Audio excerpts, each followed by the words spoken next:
You're listening to the SSPX podcast, and welcome to episode 7 of the Crisis in the Church series.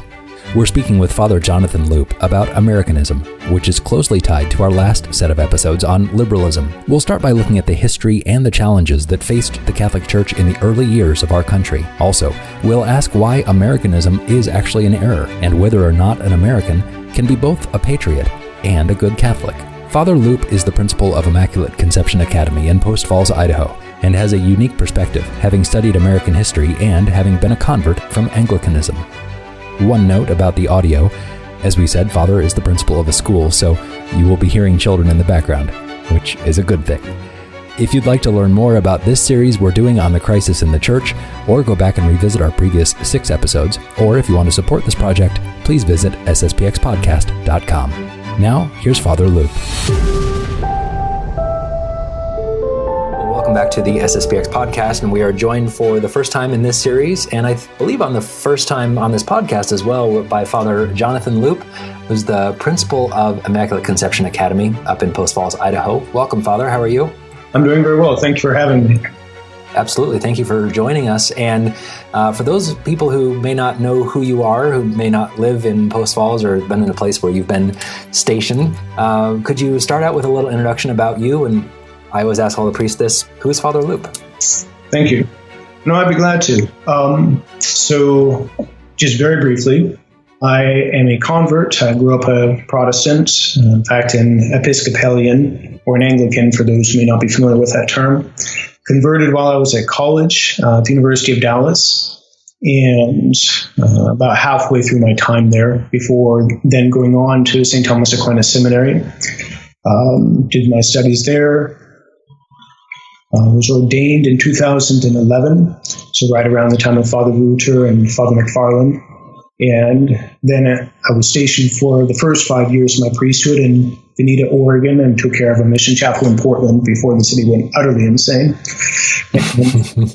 And then since 2016, the fall of 2016, I've been the principal of Immaculate Conception Academy. All right. Very good. So you've been in a few different places, and we're happy to have you with us here virtually. Everything's happening virtually in 2020, it seems. Well, we wanted to have you on to speak about liberalism, and more specifically, that kind of flavor of liberalism that's called Americanism. I know for myself, when I first heard about Americanism, I was a little bit taken aback as a proud American who has his flag in front of his house and the whole 9 yards.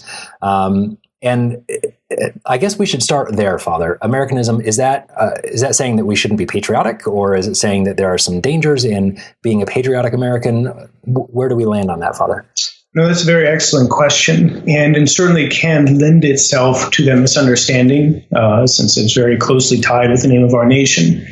And the simple answer to that is that by Americanism, the Church, and specifically Leo XIII, who was one who addressed it most specifically, did not mean to imply that patriotism towards our nation was somehow evil, but rather to warn against certain errors or tendency that tended to be more fruitful here. There's a great deal of natural virtue in aspects of the American regime that we can be justly proud of and be justly, let's say, loyal to. And of course, as we'll see as we work through Americanism, there's other parts of that we have to be wary of.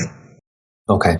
So that's jumping ahead a little bit, but I just wanted to ask that from the get-go, that this is not going to be an hour or however long we're going to be chatting of bashing the United States of America. That's not the point of this.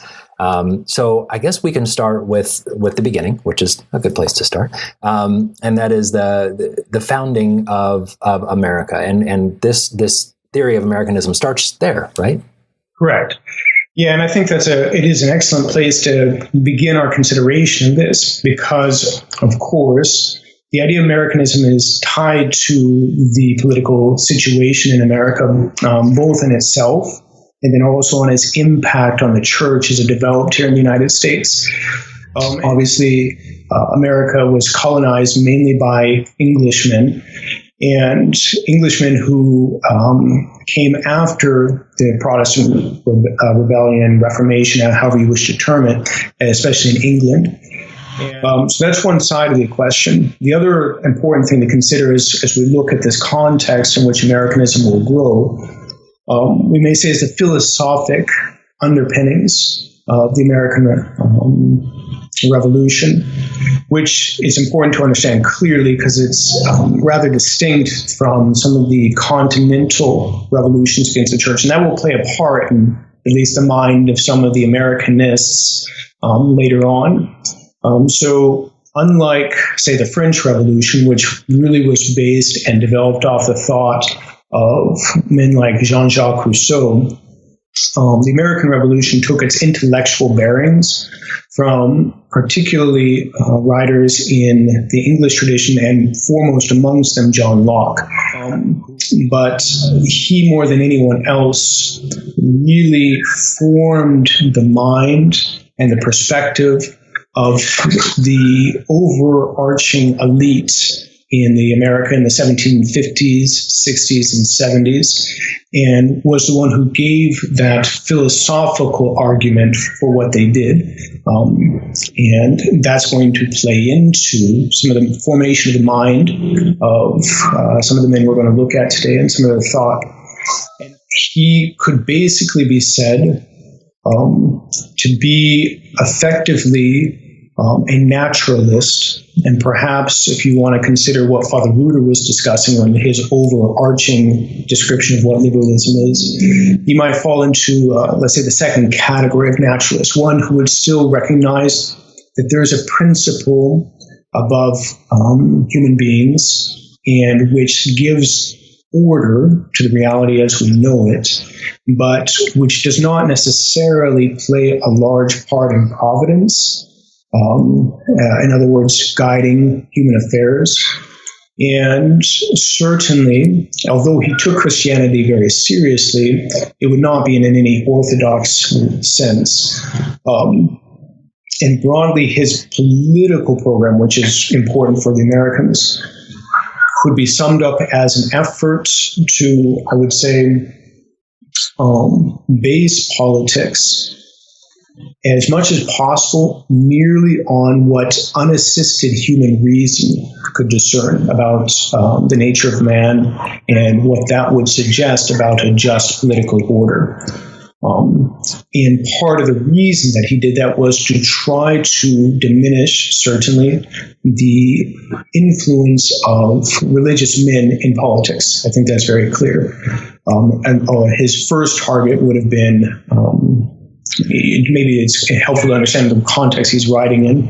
He grew up in the midst of those English civil wars that I mentioned before. So in the 1640s and 50s, he was going to college, and he was actually at college when King Charles I was beheaded, just a few miles outside of his college. And the one who oversaw that beheading was, in fact, a Puritan, Oliver Cromwell. And so that was the immediate, you might say, thought of, okay, how do we diminish the effect of religious men that he kind of saw perhaps as dangerous to politics from day-to-day politics.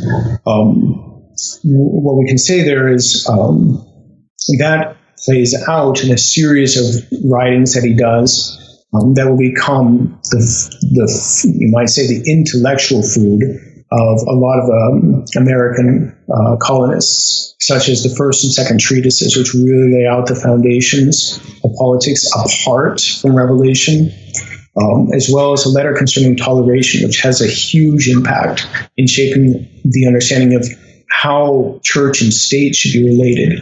And we'll, I think, come back to that a little bit more in detail.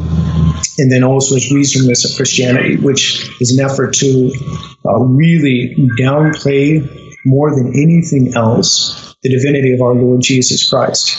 You know, he really wants to diminish that idea precisely so as to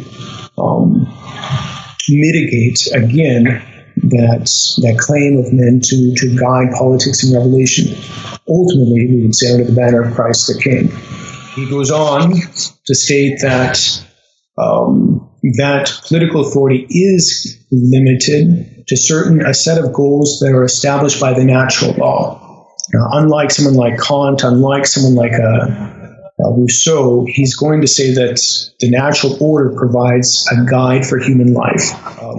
But at the same time, that political authority is going to be justly based on the consent of the governed. He goes on to say, and this is in the letter concerning toleration, that a church is basically not supernatural. It's not a divine institution. There's no evidence in his argumentation that God intended to establish a certain hierarchy with certain men that have authority. Instead, any church, and he puts them all on an equal plane as far as this is concerned, is merely a voluntary association of men who gather together and agree about what they judge to be God and how best to please him. The government has nothing to say about them. It's just more or less, you're free to do what you will. We'll leave you alone. And unless, let's say, you are going to somehow go against the natural law or the moral law, in which case we punish you. An example of that, if a religion were to argue for human sacrifice, Locke would say the state has to suppress that. We know that's not from God. So his experiences in England with Cromwell, the beheading of Charles I, really kind of solidify this position in his mind that you have to rip apart these two aspects of man's being, the religious end and then the political end. And he's saying you can't have because he's seeing chaos essentially in England. And he sees this as a solution. If you separate this out, then you won't have this kind of chaos happening in the political sphere. Right. Yeah, exactly. And or less dangerous chaos. I mean, I don't think would ever come to the conclusion that you would eliminate human passions, which lead to that chaos. But certainly that. And his opinions were more certainly solidified also by his opposition to Catholicism, which was a very dangerous part, partly because in his argumentation, actually, it would divide a subject's loyalties. And he says in letters concerning toleration that one of the opinions that a state cannot approve of is one where a religious sect would in some way have a loyalty to some authority distinct from the sovereign authority in that nation. So he wants to really get out this foreign interference. And as you're saying this, Father, I'm thinking back to history lessons of the 60s when John F. Kennedy was running for president, and people were very concerned that he was going to be taking his orders from the Pope. And he wasn't. We know JFK was not the greatest Catholic in the world. But some of those concerns that people had in the United States at the time seem like a direct descendant of this thinking. Precisely. No, they definitely are. That very much formed both, let's say, religious aspect of it. The Puritans were perhaps the most hostile to that idea, that both for their case doctrinally, but also just politically, they thought that was a dangerous thing. And the Puritans and their descendants were some of the most driving forces at the elite level in our government for many years. And yes, Kennedy very much was dealing with that, and very clearly went very to the point of saying, "Look, he's the one who, in a sense, founded the idea of I'll be Catholic in my private life, but in public life, I'll do my own thing." Right, absolutely, and he did. Well, this isn't a political podcast, but so let's pivot a bit then, Father, to the situation of the Catholic Church in the United States at the time, or at the time of the founding. There was, as we've seen, definitely a lot of anti-Catholic bias, and Catholics were a huge minority in the United States at the time. Exactly. in fact, a remarkably small minority. By most estimates at the time, let's say at the beginning of the Revolutionary War in 1776, there may have been roughly 30,000 or so Catholics living in the United States, and most of them were concentrated in Maryland and perhaps areas of Virginia. Again, Maryland having originally been founded with the idea that it would be a sanctuary for Catholics, although that didn't last. And in fact, by the time of the American Revolution, Maryland had gone so far in the opposite direction that up until that time, Catholics could not even be citizens. They couldn't vote and couldn't hold certain public offices and stuff like that. They were persecuted in that sense. And again, so 30,000 out of the population overall in the colonies, about 2.5 to 3 million. So that represents about 1% of the population. Very interesting. So there was it was a very slow growth of the church in the United States. But then there were lots of immigrants in the mid-1800s? Correct. Yeah, so the church grew fairly slowly, relatively slowly, I should say. So you had the first diocese established in 1789. You didn't have any other dioceses, in the vast territory that was the United States until 1808. What you referenced there is in about the beginning of the 1840s and continuing through that decade, and in the 1850s, you had a very large influx of Catholics, both from Ireland and from the Catholic principalities of Germany, which tended, in fact, to balloon the population of the Catholics in the United States, so much so that by as early as 1850, Catholics were the single largest religion in the United States. They were still an overall minority, but if you compare them to, let's say, Puritans or whatever, they outnumbered them. Led to a bit of a backlash.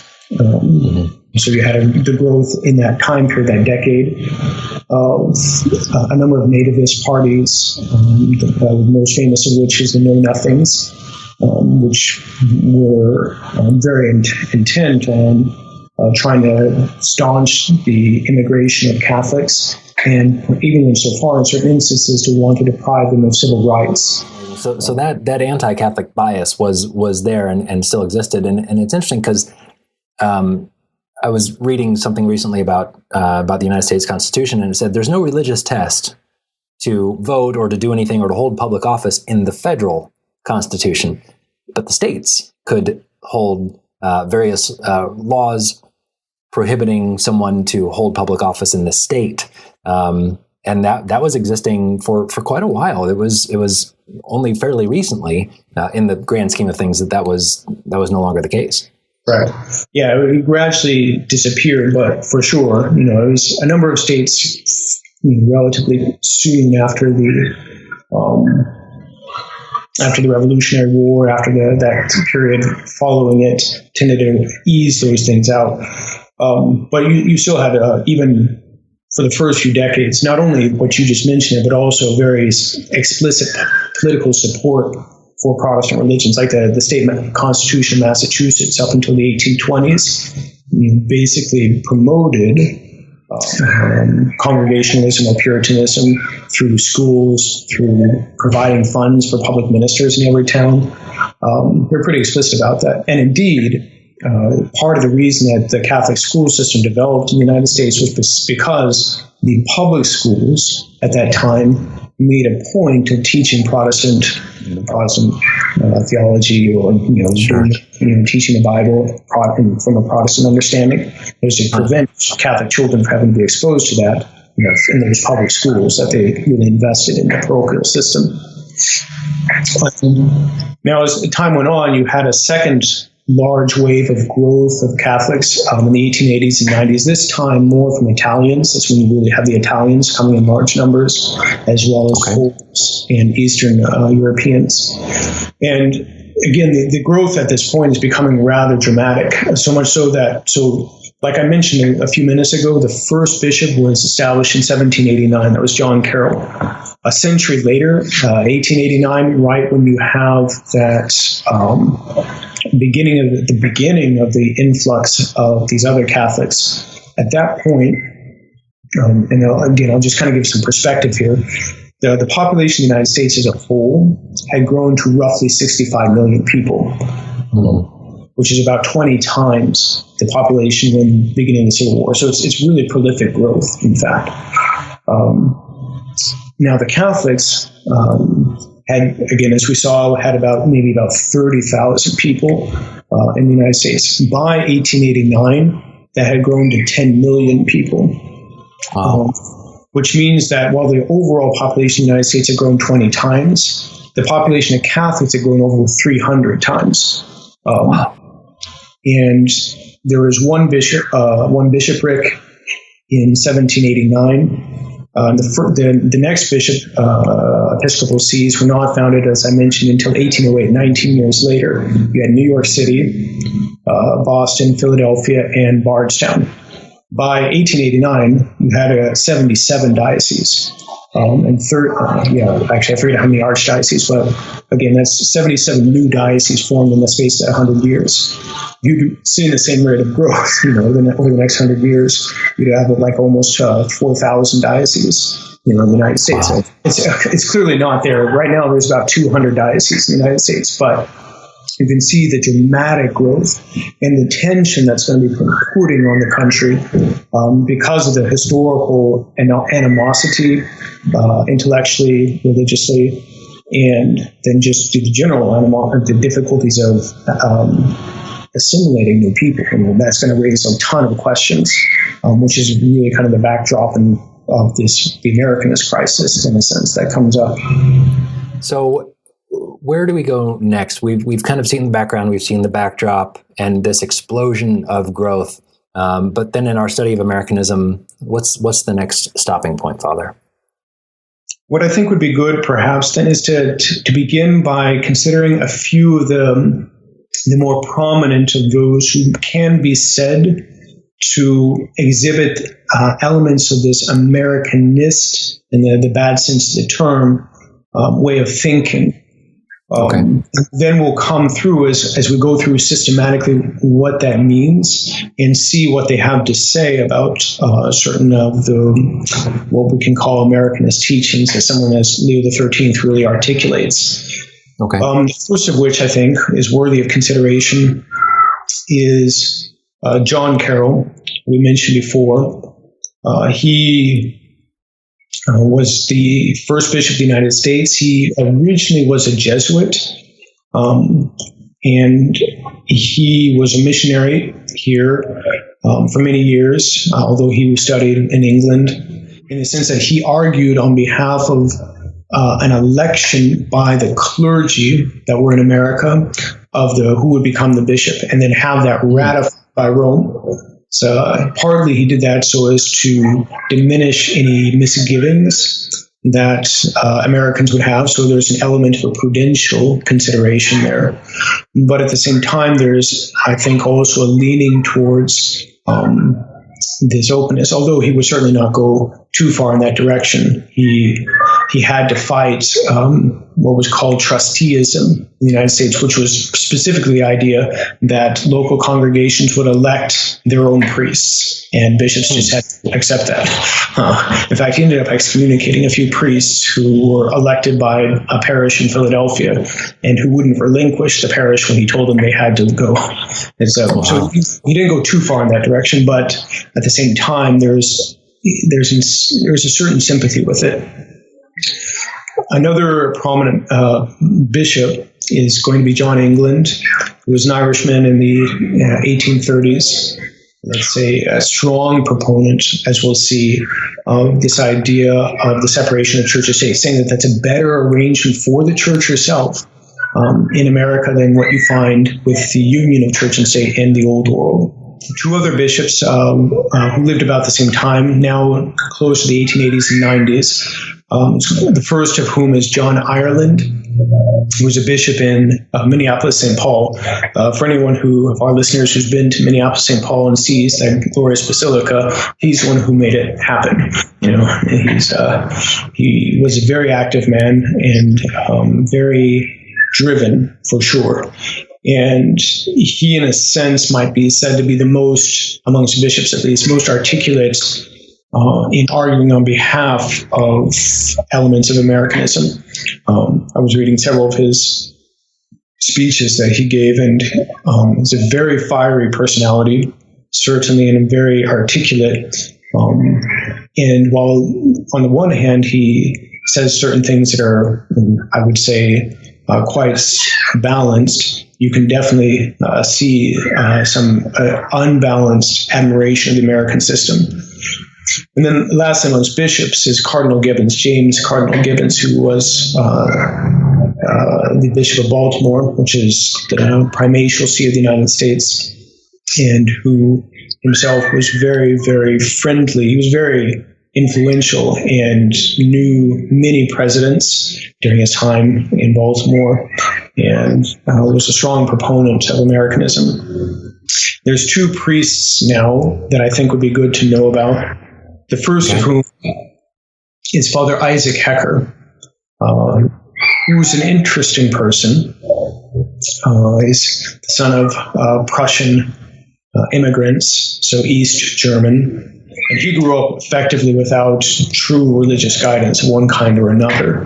When he was a child, or a teenager, I guess I should really say, as he would do work and try to support the family, he would make a point of reading Kant's Critique of Pure Reason. It's not a typical thing that I find at least the teenagers at my school doing.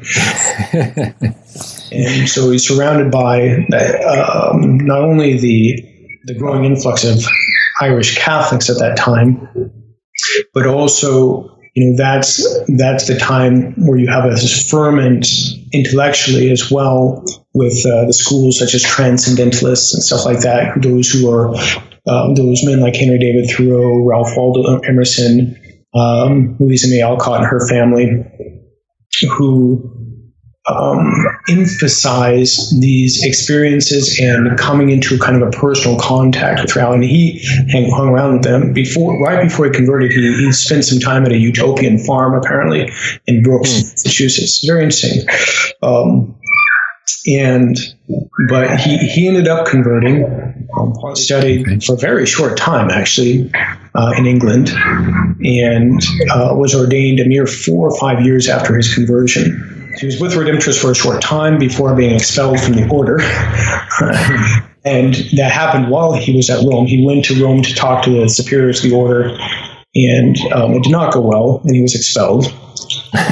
He managed to arrange an interview with Pope Pius IX at the time and received permission from him to found a new religious order, which came to be known as the Paulists. Okay.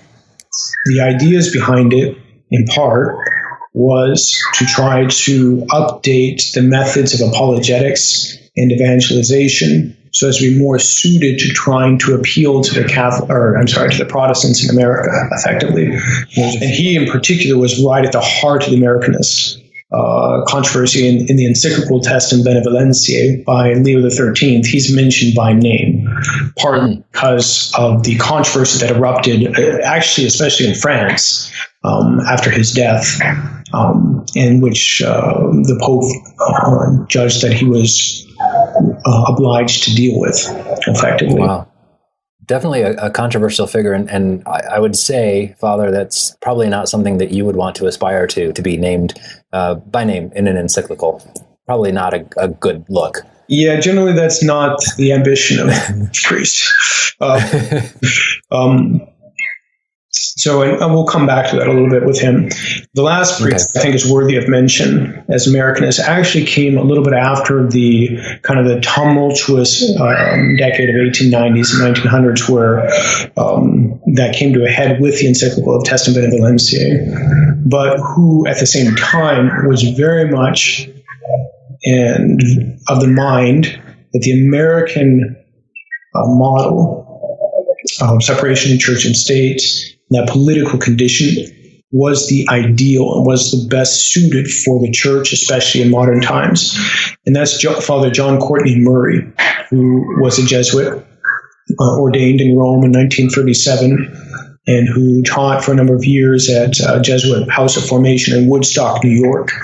And in fact, some of his writings were at the heart of a controversy in the mid-1950s between about the duties of a Catholic state, and he went so far that he was forbidden from teaching and writing about the issue in the 1950s. And like a lot of men who suffered that fate in the 1950s, somehow or another, he was invited to the Second Vatican Council as a patriot, in this case, of Cardinal Spellman of New York City, beginning of the second session of the council. And in that position, he would end up playing a very large role in the development of the language of the Constitution Dignitatis Humanae on religious liberty, which we'll end up looking at later on, I think. Wow. So these are the players, this is the background, and then we get into looking at Americanism proper. So Pope Leo XIII, he's the one who writes the encyclical that you've referenced a few times. So what are some of the features of Americanism that really distinguish it from other heresies or improper ways of thinking? Okay, that's a good question. And to answer that, I think it'd be helpful to take from that portion of the encyclical a citation where Leo XIII goes to the heart of the matter. Okay. So what Leo XIII says about Americanism, that false set of ideas, is that it's based on one main principle, which is that in order to attract, let's say more easily, those who differ from her, from the church should shape her teachings more in accord with the spirit of the age and relax some of her ancient severity and make some concessions to new opinions. In other words, he's noting that there is a desire to draw people to the church, but in such a way as to, in one manner or another, modify the teachings of the church, which are seen as obstacles to their conversion, so as to make it more accessible to them. And in this context, it might be helpful to hear Bishop John Ireland. And this is in a speech that he gave at the celebration that the church organized to celebrate the 100th anniversary of the foundation of the hierarchy in the United States, therefore in November of 1889. Why have but anathemas for the age, seeing only its aberrations, irritating it by continuous denunciations of its mistakes, never acknowledging the good in it, never striving to win its love to Holy Church. There you see, I would say, what Pope Leo XIII is highlighting as that kind of underlying approach and attitude that is going to be the cause of several more concrete problems in Americanism. And if you'll note, and as we get closer towards the Christ and the Church in our day, and we look at the Second Vatican Council, that kind of language is very similar to what we'll see John the 23rd using as he begins the council, where he says, we're not interested in having prophets of doom, who have nothing but, or who do nothing but fulminate in condemnations of the day. It's the same kind of spirit, in fact. It's very interesting because what you were saying that Pope Leo XIII is condemning, which is, don't water down to water down his statement. Don't water down the principles of the church. Don't water down Catholicism in order to try to reach more people. Instead, stick with it and keep going forward with the truth. And then 60, 70 years later, we see the complete opposite in Vatican II of, well, no, we need to reach more people. We need to water it down. We need to reach people where they are in the wrong way. Oh, exactly. In a sense, it's what Leo XIII is discussing here could be seen as what later became called aggiornamento, updating the church, letting fresh air into the church, all under the understanding that it's only by doing that we'll be able to have any appeal to the world. And Leo the 13th goes on and says that many think that these concessions should be made not only in regard to ways of living, but even regard to doctrines which belong to the deposit of the faith, which tends to suggest that for these people, it's precisely the understanding that doctrine does not reflect an unchanging truth, right. ultimately. And as a result, can be shifted, can be reworded so as to better reflect what's going on there. It's Father Reuter in his discussion about liberalism noted that for some of them, such as Maurice Blondel, the idea of truth shifts from conforming one's mind to this eternal reality and becomes now a quality with life, or its reflection of life. What people right, and we can see echoes of that in statements that are being made by our current pontiff as well. Oh, of course. I mean, it runs through a lot of this.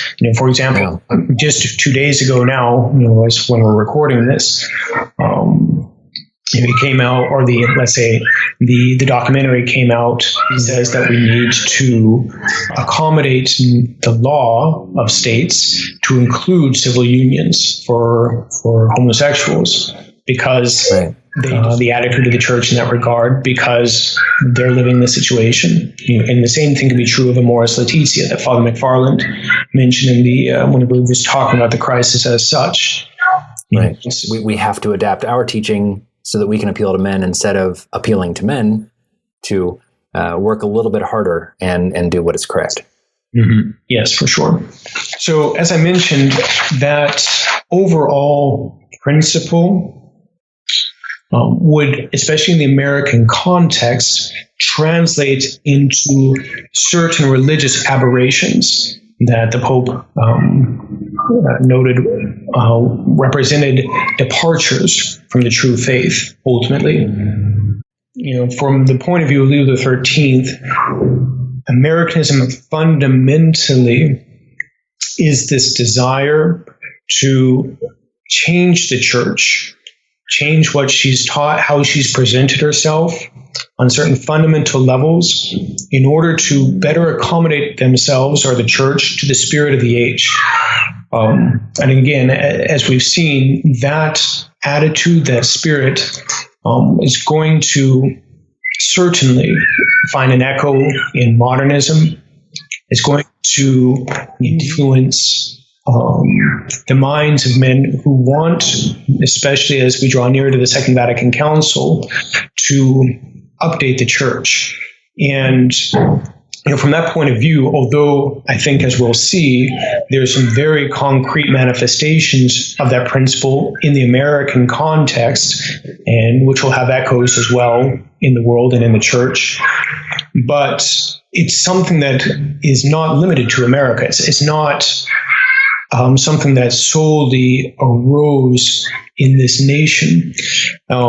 It's something that is going to animate people. A number of French priests, for example, there's something like the Sion in France, which also has the same approach. And as a result, as we started out looking at this, there's certainly elements of it which flow from that philosophical looking. And I think it will be important to come back to that, especially when we look at the question of the relations of church and state that are proper to the United States context. But it's not such that it's going to, it doesn't mean that we have to throw everything about our heritage out of the window. Sure. We just have to be about it, and we have to be intelligent about understanding what is behind our nation and how is that related to the church. Sure, absolutely. Well, Father, I think this is a good place for us to pause for this episode. Thank you for giving us this background and this information. And next time we'll be talking more about the adaptations, kind of the democratization of the church, like you mentioned. And then we'll also be talking about how kind of this American experiment is kind of leads into what the future of the Catholic Church would be. But for now, we will leave it here. And thank you for joining us. We appreciate it. It's my pleasure. Thank you very much for having me. Thank you for listening to and watching Episode 7 of our Crisis in the Church series here on the SSPX podcast. Next Thursday is Thanksgiving, so we'll be welcoming Father Loop back to finish our discussion on Americanism next Wednesday. If you have a question on the topic of the crisis, please feel free to ask it at sspxpodcast.com/crisis, and we'll do our best to have it answered during the appropriate episode. And we could definitely use your support. First, by sharing this episode. Please share it with someone who you think might enjoy it. And if they don't know what a podcast is or how it works, please show them so that they can take advantage of all our episodes. And if you have the ability to set up a monthly recurring donation of $5 or $10 or $20 on sspxpodcast.com, it would help us immensely to complete this Crisis in the Church project. Until next week, thank you for listening, and God bless you.